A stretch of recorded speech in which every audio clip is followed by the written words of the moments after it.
Bonjour à tous, que la paix de Dieu soit avec vous.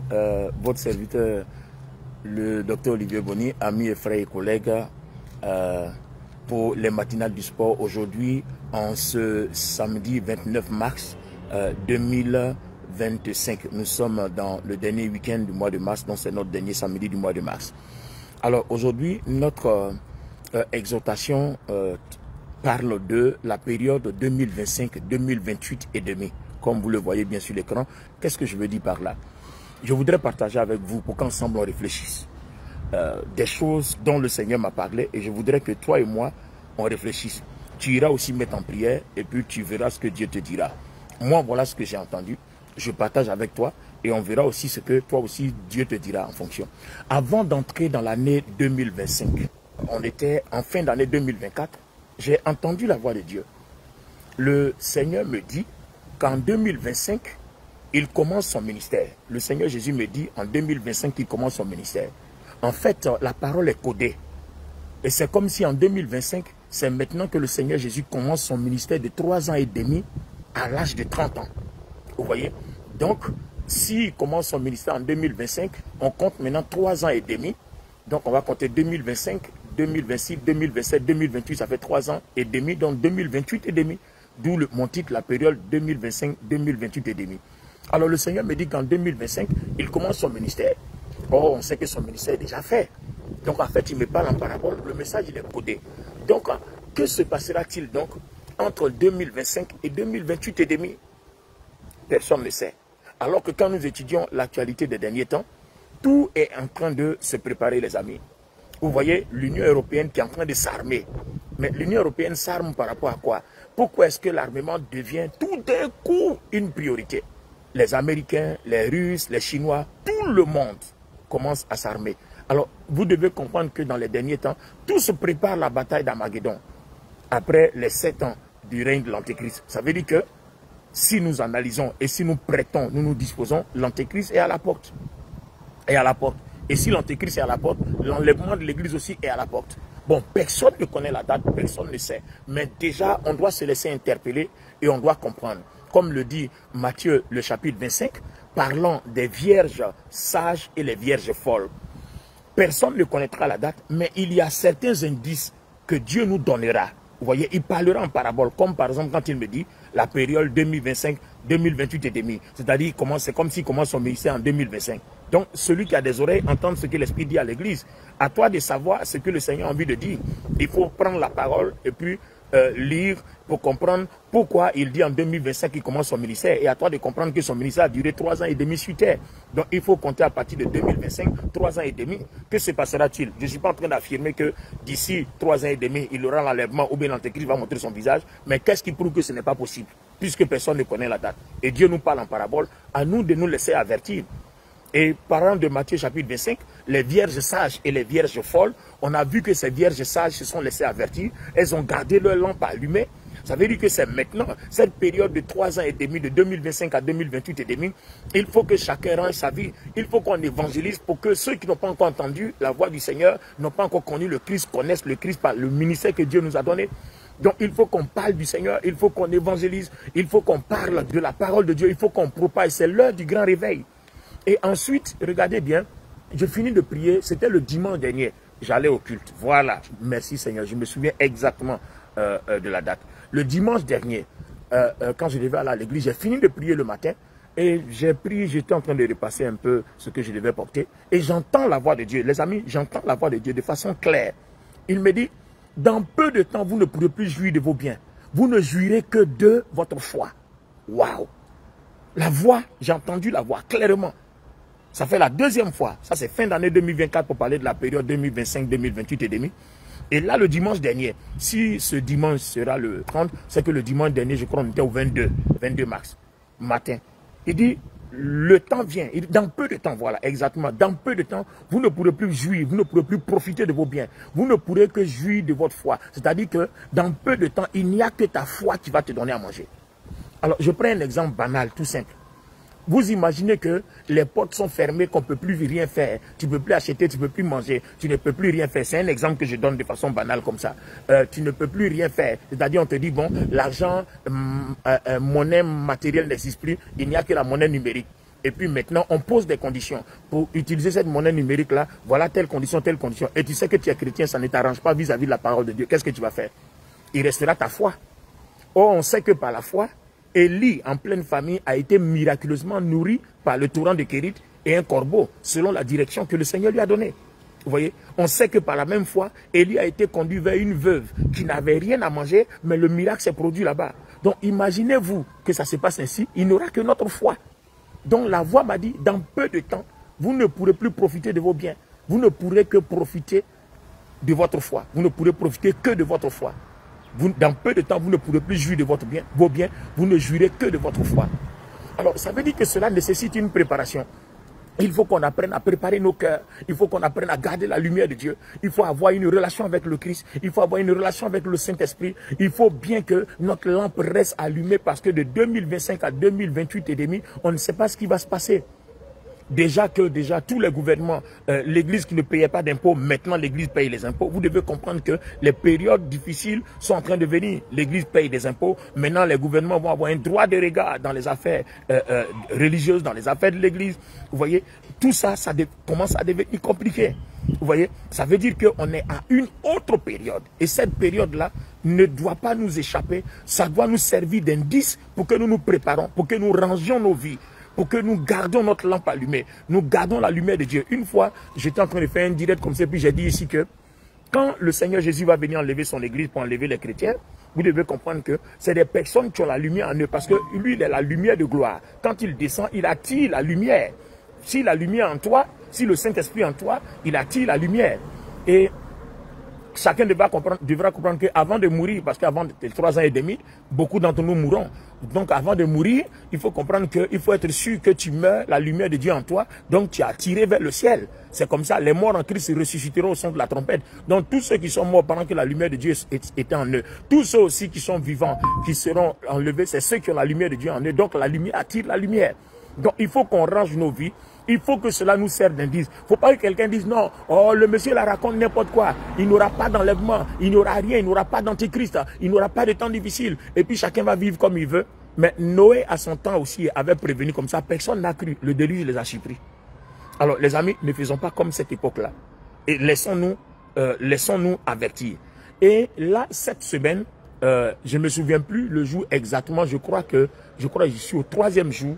Voilà, ça fait le 3e jour aujourd'hui. Donc, si aujourd'hui c'est samedi, donc je suis à 3e jour aujourd'hui, vendredi, jeudi. Je crois que c'est le jeudi matin quand je priais. Le jeudi matin quand je priais, j'ai entendu le grand rassemblement. Vous voyez, la voix que j'ai entendue dit le grand rassemblement. Et ce grand rassemblement-là, c'était quoi? C'est le réveil des nations où le Seigneur est en train de rassembler ses élus. Et le Seigneur m'a dit que ça commençait en 2025. C'est là que j'ai commencé à voir, à regarder d'un autre œil la période 2025-2028 et demi. Vous voyez, le grand rassemblement. Le Seigneur est en train de rassembler ses élus. Donc, de 2025 à 2028 et demi, le Seigneur va faire de telle sorte que tous ses élus, ses ministres soient envoyés partout, dans les endroits du monde, partout. C'est ce jour-là que le Seigneur, je priais, puis il m'a demandé de prier pour les gens qui sont dans la forêt d'Amazonie. Je ne sais pas s'il y a des gens là-bas, je ne sais même pas. En fait, quand j'ai demandé, mais Seigneur, c'est quoi? Il dit, prie pour des gens qui sont dans des contrées éloignées. Vous voyez, dans les contrées éloignées, qui n'ont jamais entendu parler de moi. Et j'ai commencé à prier, je me servirai de ta prière pour pouvoir les toucher, pour me révéler à eux, pour pouvoir les toucher, pour qu'ils soient évangélisés de quelque manière ou pas quelque manière que ce soit. Vous voyez? Donc, j'ai commencé à prier pour des gens qui sont dans les contrées éloignées, dans des campagnes, dans les brousses là-bas, en Amazonie, dans les forêts, tous ces endroits-là qui sont pas fréquentés, où il y a des personnes, où il y a des êtres humains en tout cas. J'ai commencé à prier pour que le Seigneur se révèle à eux parce qu'il a dit qu'il va les évangéliser de quelque manière que ce soit. Alors les amis, voici ces choses que je voudrais partager avec vous. Ça veut dire qu'il va falloir qu'on garde notre cœur. Quand nous lisons Jean chapitre 10, le Seigneur Jésus dit, je connais mes brebis et mes brebis me connaissent. Il va falloir qu'on garde notre cœur. Et hier matin précisément, pendant que je priais, le Seigneur m'a fait une autre révélation sur l'état de notre cœur. J'étais en train de discuter avec lui sur un fait. Et puis il me dit, par exemple, tous ceux qui veulent garder leur cœur pur doivent comprendre ceci. Tous ceux qui veulent être dans la volonté du Seigneur, veulent être utilisés par le Saint-Esprit, doivent comprendre ceci. Je dis, Seigneur, quoi? Et puis il me dit, regarde, quand par exemple, dans ton cœur, quelqu'un t'a fait du mal, et que après un temps, la chose te revient dans la pensée, et puis ça te fait mal comme au premier jour, et ça te pousse à te venger, ou ça te pousse, ça te donne du ressentiment, tu ressens encore de la douleur, ça veut dire que ton cœur n'est pas circoncis. Autrement dit, tu n'es pas encore converti. J'ai été choqué. J'ai été choqué, les amis. J'ai été choqué. Et j'ai compris que nous tous, on n'est pas convertis, à commencer par moi-même. J'ai été choqué. J'ai commencé à prier Dieu pour l'état de mon cœur. De telle sorte que même quand on te fait du mal, au lieu que ça te fasse du mal, que ça te glisse sur le corps. Et c'est avec ce cœur-là que le Seigneur a remporté la victoire sur la croix. En tout cas, c'est ce qu'il m'a dit. C'est avec ce cœur-là. Et quand j'ai lu Jean 10, les versets 17 et les versets 18, c'est là que j'ai compris. Il dit, le Père m'aime parce que je donne ma vie. Et quand il donnait sa vie, c'était quoi? Il nous a aimés gratuitement, sans intérêt.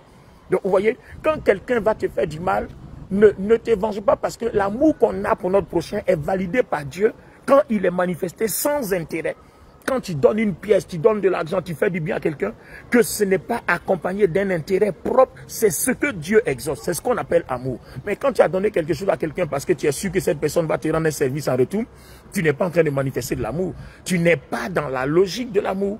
Or, il a dit, tu aimeras ton prochain comme toi-même. Et là, 1 Jean 1, 1 Jean 2, 1 Jean 3, 1 Jean 4, 1 Jean 5, disons, il dit, celui qui n'aime pas, n'est pas né de Dieu, n'est pas de Dieu. Alors, c'est très important.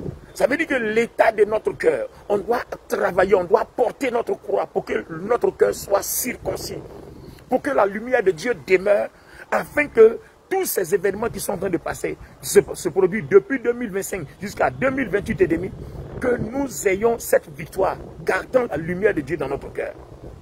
Alors, les amis, voilà ces quelques 4 révélations des choses que j'ai entendues du Seigneur, que je voudrais partager avec vous. Ce n'est pas pour vous faire peur, mais Dieu nous avertit pour qu'on se prépare. Que chacun change de vie, que chacun range sa vie, que chacun se détourne de ses mauvaises voies, que tout le monde essaie d'avoir une relation avec le Christ, une relation avec le Saint-Esprit, une relation de telle sorte que tu es sûr que Dieu est avec toi. Ta confiance dans l'homme doit quitter et ta confiance dans l'Éternel doit s'accroître.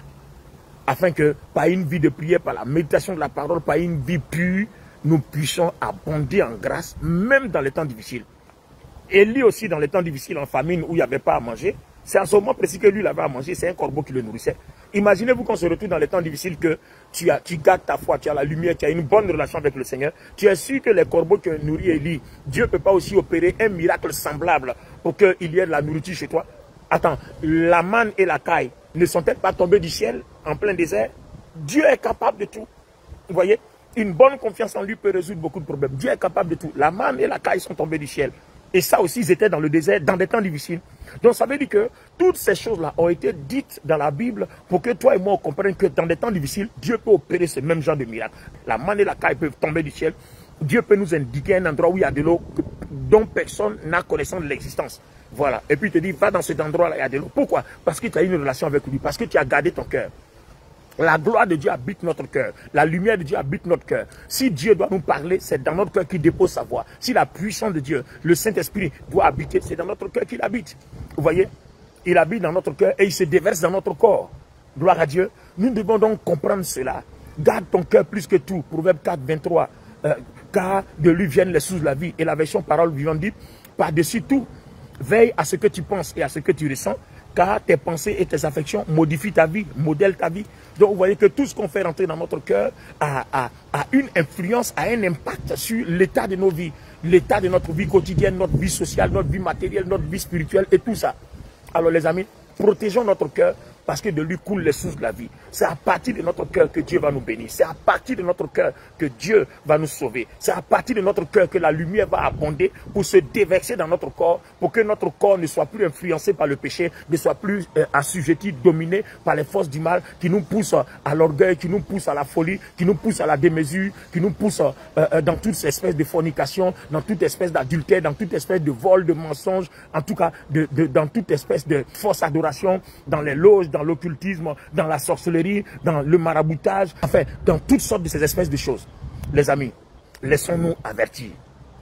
Je ne suis pas là pour donner une leçon à quelqu'un, Mais je suis là pour partager ce que Dieu m'a dit, afin que nous en prenions conscience.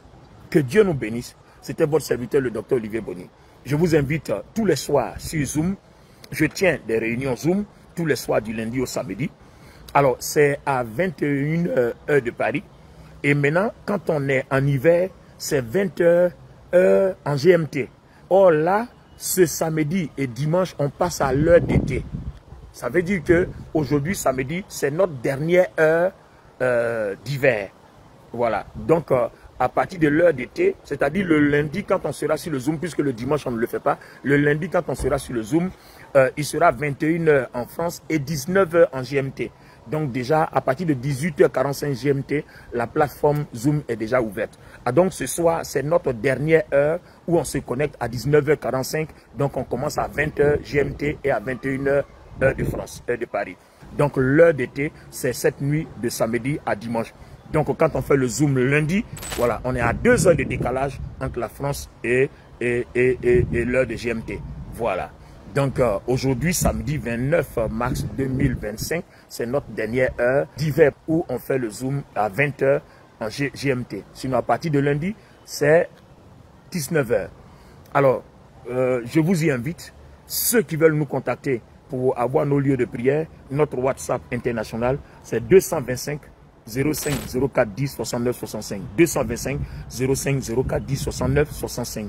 Que Dieu vous bénisse. J'espère que ce que Dieu m'a révélé en le mettant à votre disposition, ça va aider quelqu'un à réfléchir et à comprendre que si on joue avec ces temps-là, beaucoup de choses peuvent nous surprendre. Restons abondamment bénis. C'était votre serviteur, le docteur Olivier Bonny. Voilà, si vous voulez nous rejoindre dans nos lieux de prière, contactez-nous par WhatsApp 225 05 04 10 69 65. Shalom chez vous, que Dieu vous bénisse. Et puis, bon week-end et bon culte pour tous ceux qui se rendront à l'église. Et je prie que vous vous rendrez à l'église pour aller adorer le Seigneur, pour accroître votre lumière. Allez, shalom chez vous. Bye bye.